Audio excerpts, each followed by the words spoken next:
Hi, this is Chaplain Aram at the Gardens at St. Elizabeth. We're into Advent, a few days in.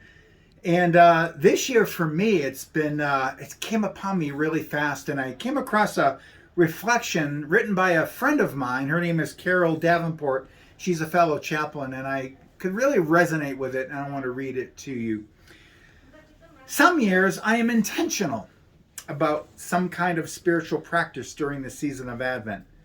This year, Advent arrived before I was ready. I didn't give much thought to its coming, and here we are already 3 days into the season. So this morning I've been thinking about all the ways life and death comes before we are ready. Again, she's a hospice chaplain. Recently I sat with a family whose loved one is dying, and they are not ready. They are not ready to say goodbye to the person who has loved them and cared for them.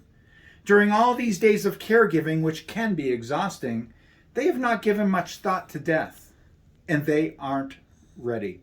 Death will come anyway, and they won't be ready. When I was a seminary student in the 80s and doing training for chaplaincy, I was assigned to the labor and delivery wing at the University Hospital in Louisville, Kentucky. Many of the patients were merely children. And when it was time for them to be discharged, there was a sense of unease among the nurses who were sending babies into the world in the arms of 13 and 14-year-old girls. I remember standing at the elevator one day with a young girl sitting in a wheelchair with a baby in her arms.